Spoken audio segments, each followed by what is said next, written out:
Welcome to a brand new episode of SnobCast. My gosh, it feels good to say that.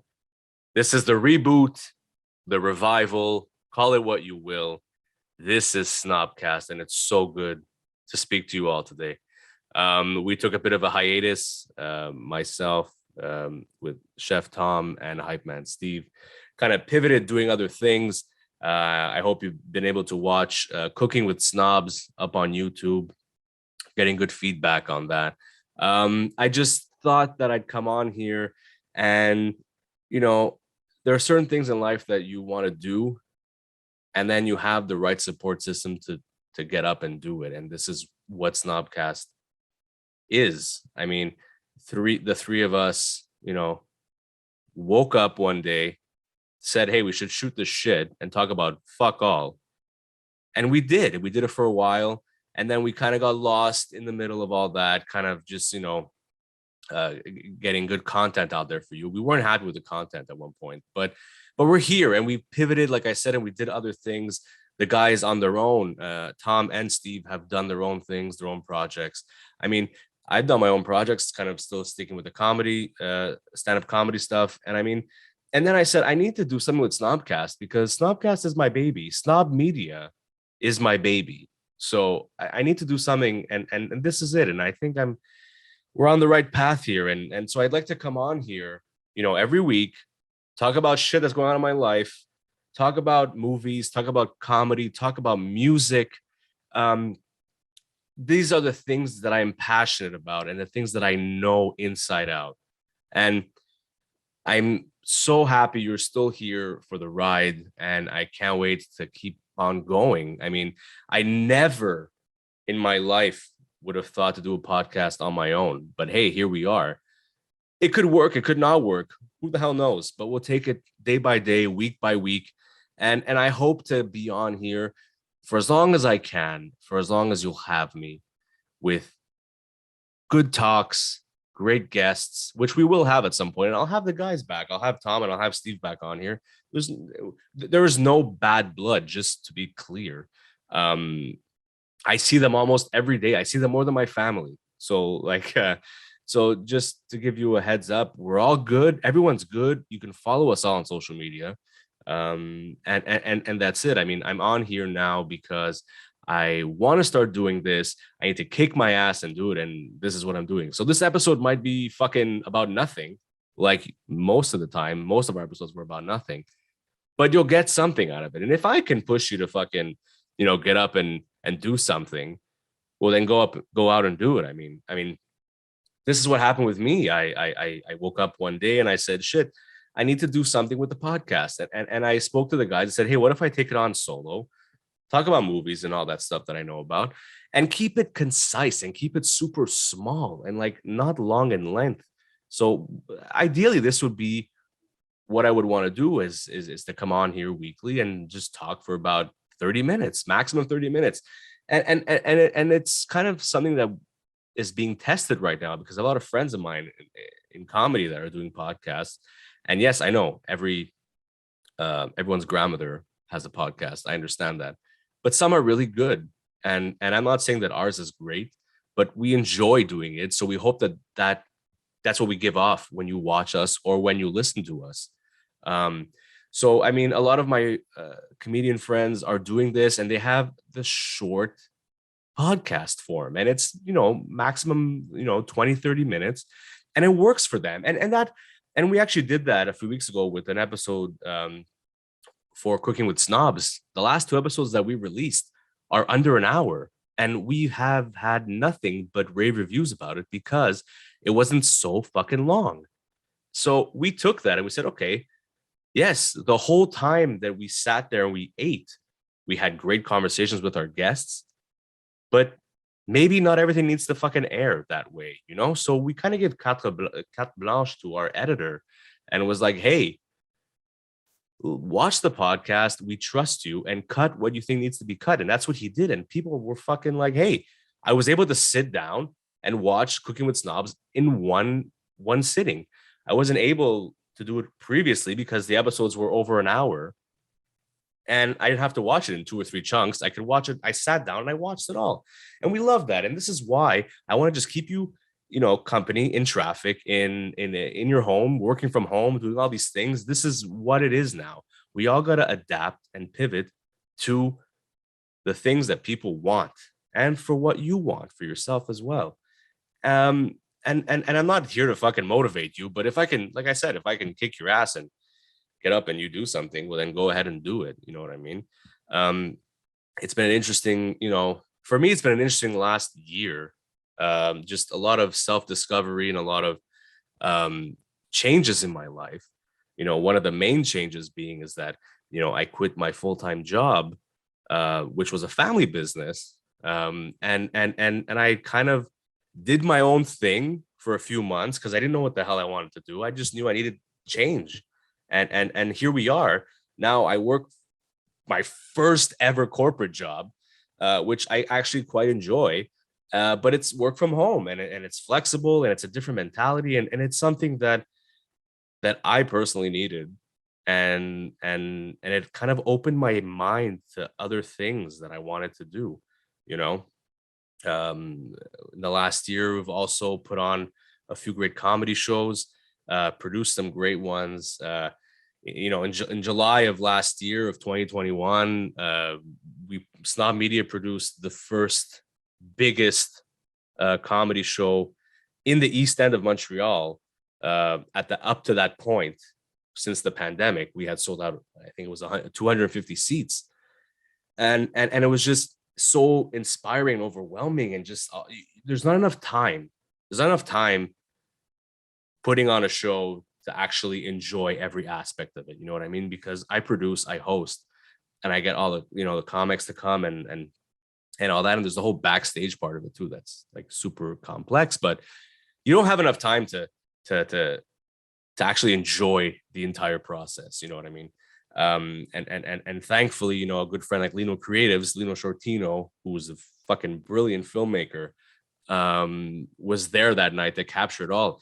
And why am I talking about a year ago? I'm just talking about because he brought everything together, and I'm so happy to have him on board for this new venture with SnobCast. So Lino Creatives, he's just the bomb. You could check him out on Instagram, Lino Creatives, and book him for a fucking, for all your projects. Why not? He's incredible. He works super well and he's very professional. And he's kind of one of the guys I was like, hey, let's work together. Let's do something. And here we are. He's, pretty much producing SnobCast now. And it's so great to have him on board. I'm all over the map like usual. I'm just very excited to be behind the mic again. It feels so good. It feels really good. And just, if we've always been very open. This episode was not planned. I mean, I just wanted to test the waters to see if I got something to say. And here we are. We're fucking testing the waters and we're doing it. We're doing it, people. Aside from Cooking with Snobs, we've also got the concert goers with my good friend Jess out of Vancouver, which we will be starting off very soon. And it's a lot of fun. I mean, that covers the whole concert aspect of our lives and how we attend a lot of shows. Shows are back, and it's good. It's good to be back in a room full of people that love live music as much as I do. It's emotional. Like, the first show that I saw right after the pandemic, I saw Genesis here in Montreal, and as soon as the lights went off and the band was taking the stage, I bawled my eyes out. Like I had missed that feeling of the crowd just erupting. And there's no better feeling. And ever since then, the shows I've attended, I never take it for granted. I love every second of it. And I like to look around at the people and see their faces and just, I feel like bands now are a lot tighter than they were because they had so much time off, and they kind of, the way we're reconnecting with society is kind of like how they're reconnecting as a band, because maybe some of them got to perform, over the pandemic together or practice, all that stuff. But majority of them were just, alone at home and I say alone, but like, you know, they were with their families, they weren't with their band members or whatever. So, and you can tell now, going to shows, that dynamics are different, that it's a lot tighter, and people and artists are happy to be back on stage. They're not doing it, you know, just to do it anymore. They had 2 years. They took the 2 years. They had to decide what they wanted to do. Some of them retired, some passed away, some are back. So like, that's just, you know, in times like these, we tend to, you know, live again. And it's nice to see that everyone's back. And um aside from that, I mean, I've been watching some great movies. And I want to talk about something that I watched recently, um just to give you a little bit of a what's going on in his life. I watched this incredible film from 2002, directed by Todd Haynes, called Far From Heaven. It's stars Julianne Moore and Dennis Quaid and Dennis Haysbert, from 24 fame.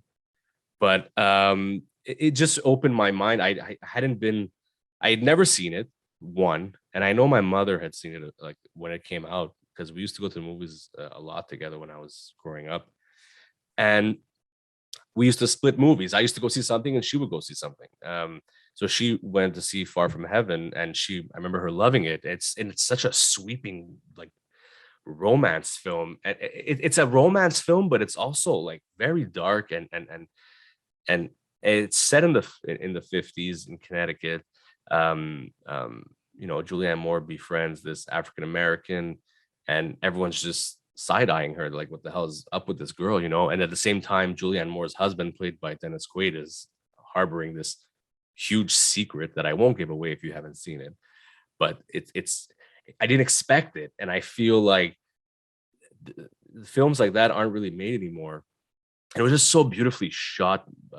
You know, like I said, it was directed by Todd Haynes, also written by Todd Haynes. It was nominated for a bunch of Oscars in 2002. And the thing is, I hadn't been captivated that way in a long time watching a film, which then led me to wanting to go back and revisit films by director Douglas Sirk, who directed Rock Hudson and pretty much almost everything that he made in the 50s. But Douglas Sirk was a filmmaker who really focused on female leads, and his films in the 50s were pretty much melodramas, kind of like how Far From Heaven is. But in the 50s, melodramas were just frowned upon. Like, so he would release films and they would get shit reviews. People would go see them. They would flock to go see them because it had Rock Hudson and Jane Wyman and people like that. But critics hated the movies, which is so fucking weird, because if you think of it nowadays, you look at those films by Douglas Sirk, a lot of them are up on Criterion. If you're not familiar with Criterion, it's Criterion Collection.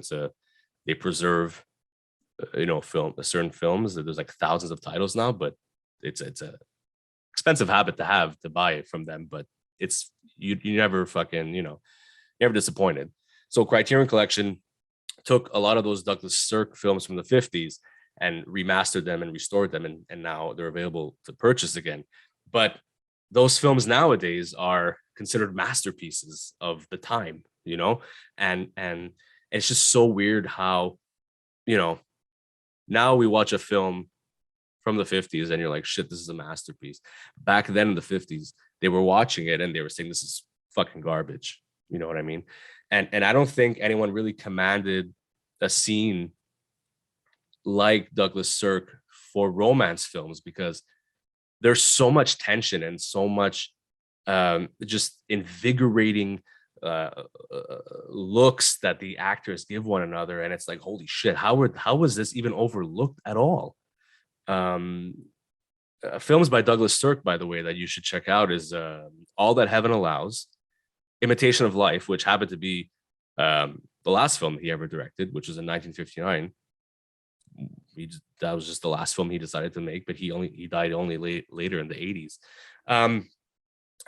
Written on the Wind as well, and I think I'm 98% sure that all of these have Rock Hudson in them. But those are three films that I really resonated with while watching Far From Heaven, because I said, holy shit, there's so many, similarities. And then when I like to, when I am so captivated by film, I tend to research it after. And by researching, it turns out that some of the essays did mention that Todd Haynes took from Douglas Sirk. Everything comes full circle in the end, right? And just a bunch of films that you should really check out. Um, why is Johnny talking about a romance film? Because I like it, and I haven't, you know, like I said, it's all about captivation for me. And there are so many films that captivate me, but there was something about Far From Heaven that I'm still thinking about today. Oh, holy shit, how did I forget about this? The score by Elmer Bernstein, rest in peace, dude. What a score. And I think he didn't win, but he was definitely nominated for an Oscar for that.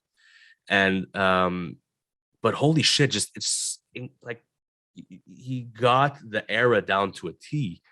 And there's so many great scenes with the lighting, and like with bisexual lighting that wasn't even fucking around back then. You know what I mean? That term wasn't around in 2002. Like bisexual lighting without it being bisexual lighting. If you don't know what bisexual lighting is, I'm not gonna explain it, but just Google it. And you'll be like, oh shit, I've seen so many things that have this lighting in it, but that's what it's commonly referred to now. And it's just such a beautiful, beautiful film. Yeah, it's tough. It's a tough film. It will not make you feel good, but um, it's just so beautiful.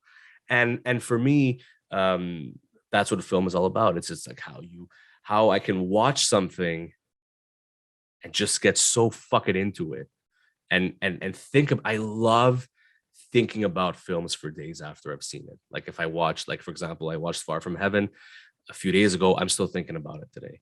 And I love that about movies. That's what movies are all about. That and movie magic. Movie magic for me is like, for example, Jurassic Park that I rewatched recently with some friends. That excitement is still there when I watch it. Now, I need to go back and rewatch Far From Heaven, which I won't do right now because I need it to simmer out and phase out kind of, because my head is so into it, you know. But I do think that films of that caliber are the ones that keep us going to the movies, are the ones that we have some sort of hope that there will continue to be films of that caliber to draw us in. And I mean, it's so fucking great that, okay, fine, this is a film from 2002, and I'm talking about Douglas Sirk, who made films in the 50s.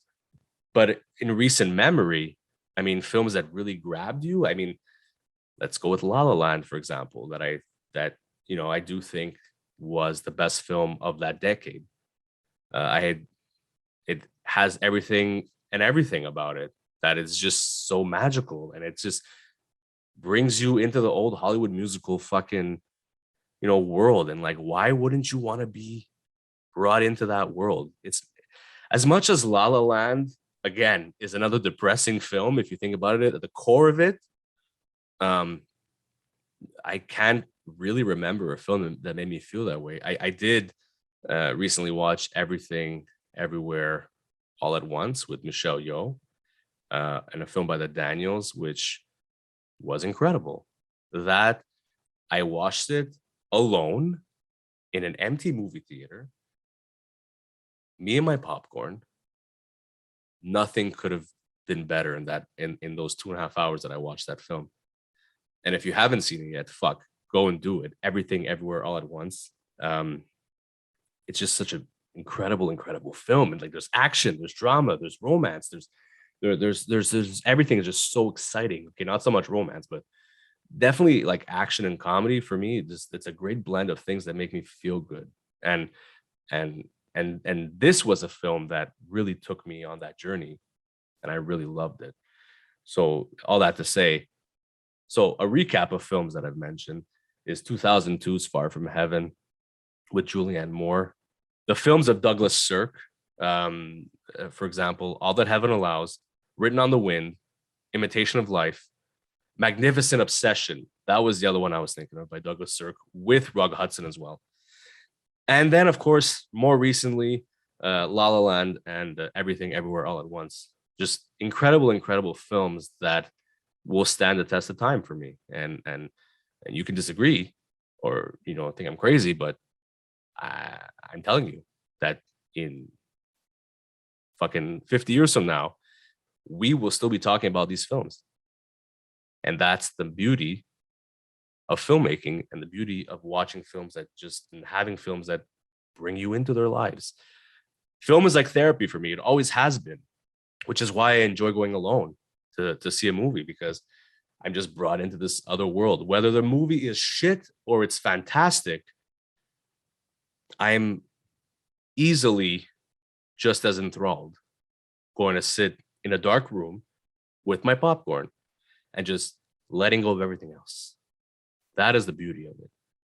So that being said, I think this concludes this new first, I want to say first in quotations, but episode of the SnobCast Revival, Reboot, whatever you want to call it. I think that's what we're gonna do here from now on. We're on the right path, right? I mean, let's release this episode and just fucking see what happens. I mean, I love it. And this was a lot of fun for me.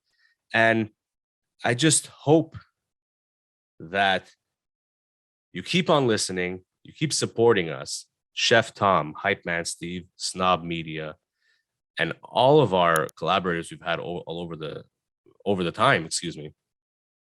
And of course, give a shout out to Lino Creatives, who's doing all this behind the scenes.